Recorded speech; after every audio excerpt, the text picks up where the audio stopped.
Hi, this is Bill, and this is Propaganda. By mid-1974, the English band Yes weren't just one of the leading progressive rock bands in the world. They were one of the most popular music acts in the world, period. Yes, in 1974, had established a string of 5 hit albums going back to early 1971 with their breakthrough, the Yes album. Their success continued with late 1971's Fragile, 1972's Close to the Edge, their triple live album from mid-1973, Yes Songs, and late 1973's Tales from Topographic Oceans. They completed this string of success with a major tour of both Europe and of the United States that lasted from late December of 1973 until April of 1974. With the completion of this tour, Yes were solidly in the black. The band were successful and becoming wealthy.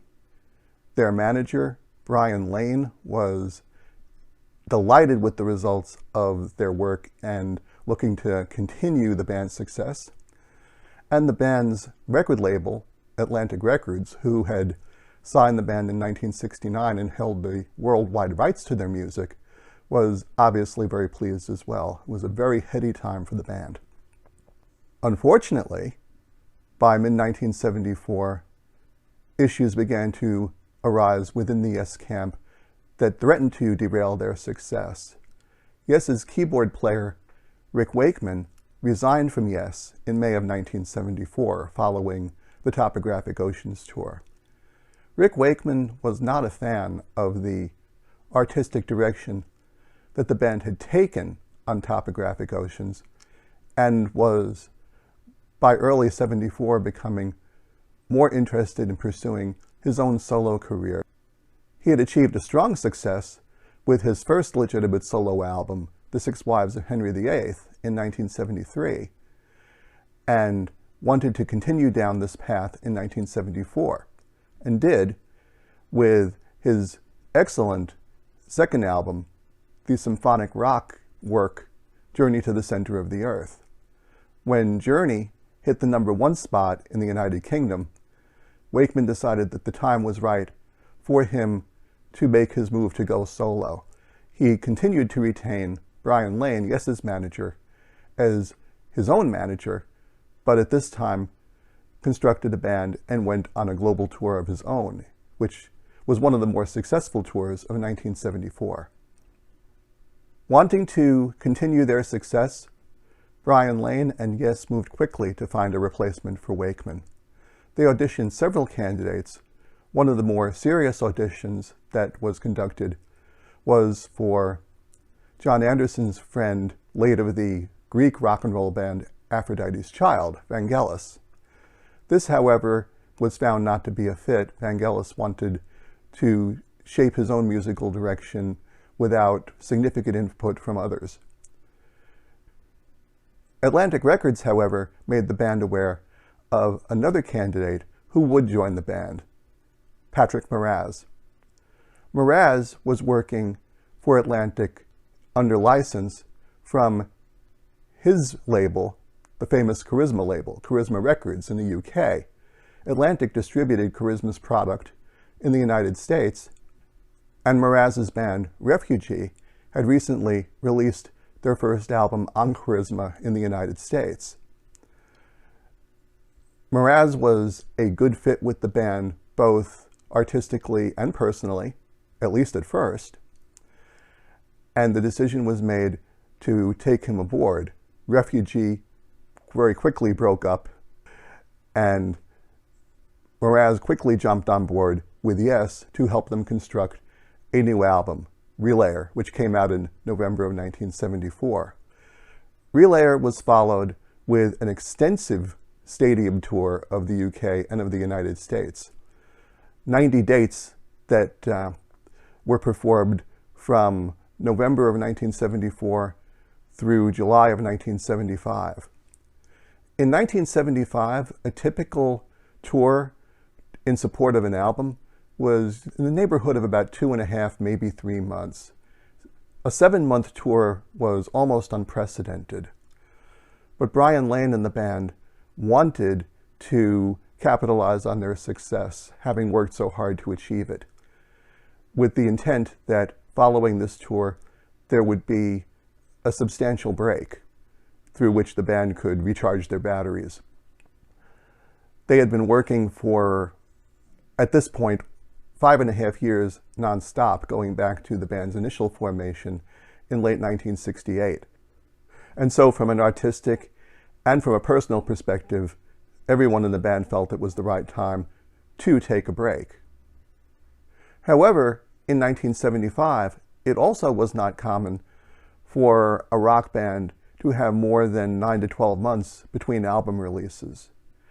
And with Relayer already being near a year old in the fall of 1975, Brian Lane was concerned that the public might take an out of sight, out of mind attitude towards the band if they weren't active in some way. To address this, Lane proposed an idea to the band, which the band agreed to, which was that during the course of Yes's break from August of 1975 into early 1976, each member of the band would pursue the making of a solo album. Lane felt that he was on solid ground to make this proposal for 2 reasons. The first was that Lane's other client, Rick Wakeman, was doing very well with solo albums, and Lane felt that if the members of Yes were to make each a solo album, one of the 5 albums, maybe 2, would hit and become part of the Yes repertoire. In any event, it would keep Yes in the public eye. The other thought that was going through his mind potentially was regarding Yes's stature in the marketplace. Yes's biggest rival in the progressive rock space in 1974 and 1975 were their label mates at Atlantic Records, Emerson, Lake and Palmer. ELP in late 1974 had completed a rather substantial tour of their own in support of their 4th studio album, Brain Salad Surgery. And upon completing that tour, statements were made to the press, particularly by ELP's lead singer and guitarist, Greg Lake, that ELP would pursue the making of solo albums. Greg Lake in particular had wanted to make a solo album separate from ELP for quite some time. And so Brian Lane may have been thinking that if Yes were to plan and move quickly, he might actually be able to beat Yes's rivals ELP to market with solo albums and claim that idea for his own. In any event, the members of Yes agreed to the solo albums, and work on the solo albums began actually even before the 1975 tour completed, with Alan White convening some of his friends to, over the course of several days, cut the songs that would form the basis of his solo album, Ramshackled. Other work continued with various other members of the band. Steve Howe enlisted both Pat McMoraz and Yes's ex-drummer Bill Bruford, along with friends of his from the band Griffon, to make his album Beginnings, which was actually the first of the Yes solo albums released. Beginnings is a strong album from a compositional perspective, but is possibly marred by the fact that Steve Howe was and is, unfortunately, not a strong lead singer.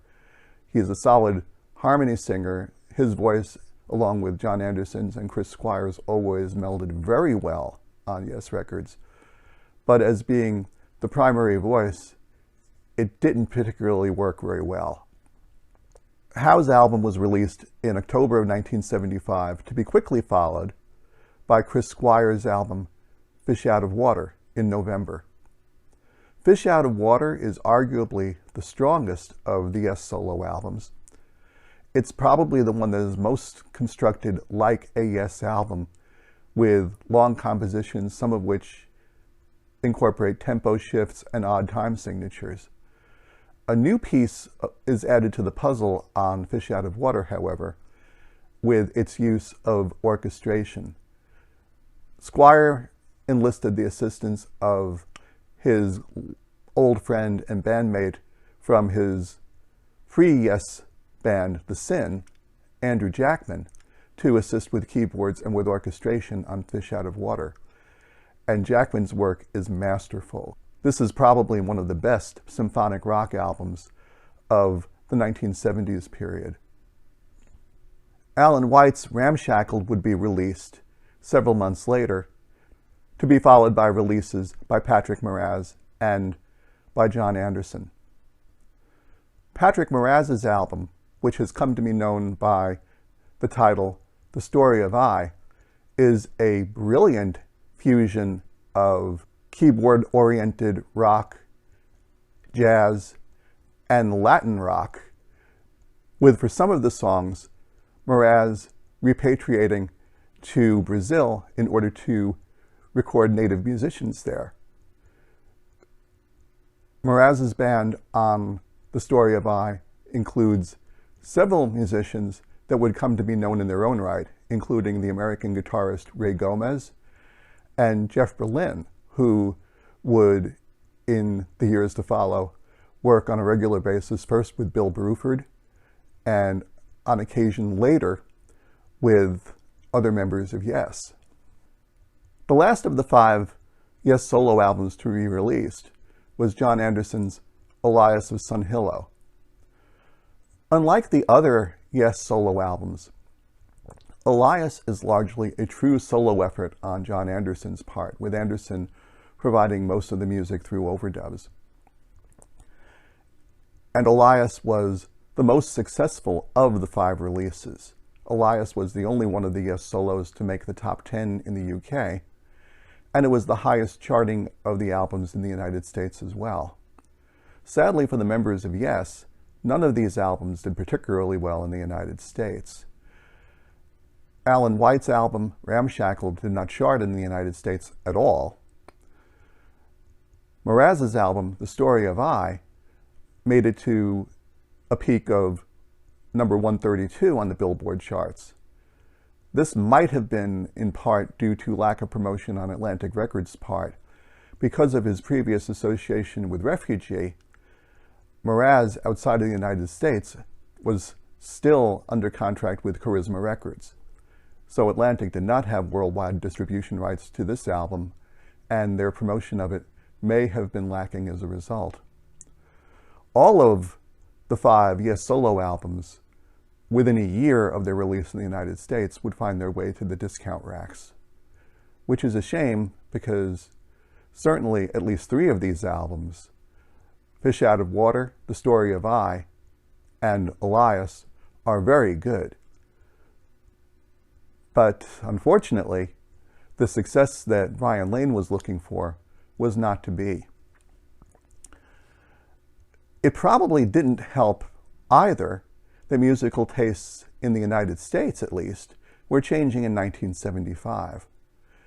By 1975, disco music was beginning to emerge as a force in the marketplace. In 1976, disco was met with equal force by the punk rock movement. Punk and new wave music would find their way to the airwaves starting in late 1976 and into early 1977, and where progressive rock for a brief period in 1973 and 74 was unchallenged on the airwaves, some of that space on radio was now being taken by these other music forms.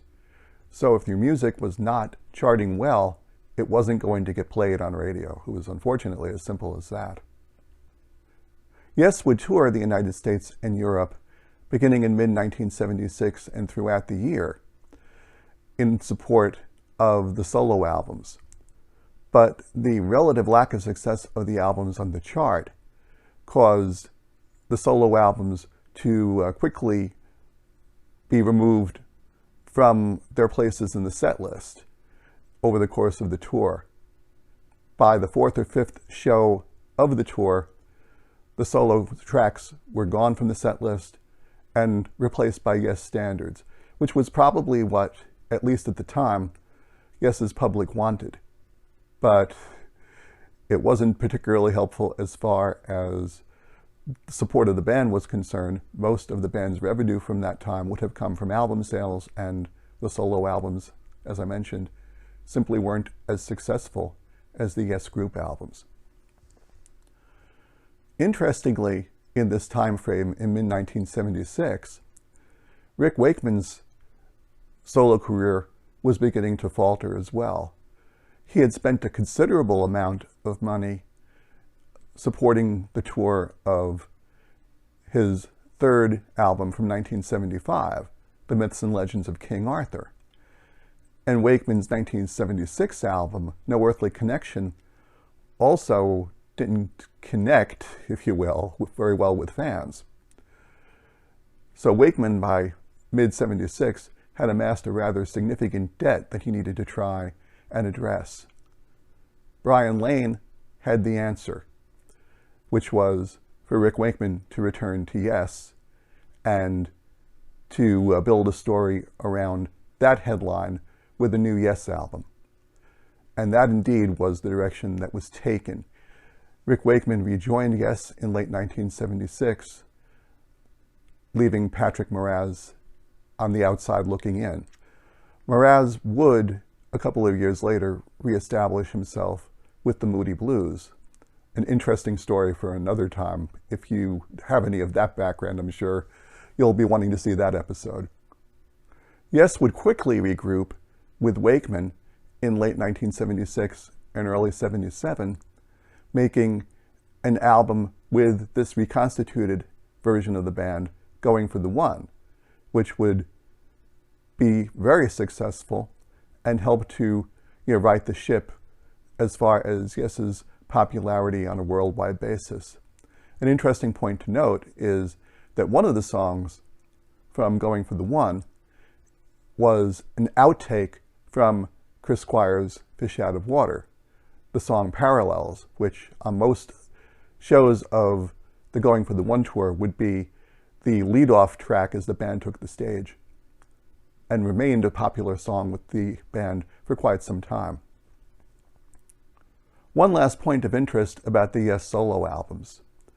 As I mentioned, one of the things that might have influenced the decision for Brian Lane and Yes to go forward with the solo albums was to beat Emerson, Lake and Palmer to market with the planned solo albums that Greg Lake had promised. ELP did not move very quickly with the solo albums, although by December of 1975, Greg Lake did release a solo track which was rather successful, I believe, in Father Christmas.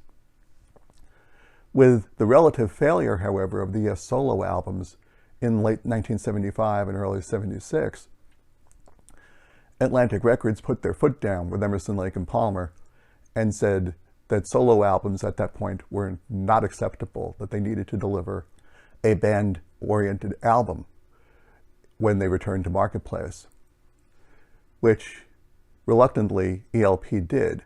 They released the double album, Works Volume 1, in March of 1977, which was a compromise with Atlantic containing 4 sides, one each of work done on a solo basis by Keith Emerson, Greg Lake, and Carl Palmer, and then side 4 containing group-oriented material. And great material it was. Fanfare for the Common Man and Pirates would become ELP classics of their later period. But interestingly, Yes's solo albums had perhaps the opposite effect on the marketplace that Brian Lane and Yes might have expected when they first embarked on that path.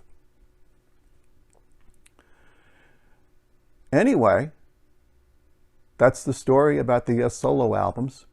Curious to see what your thoughts are. By all means, feel free to leave comments.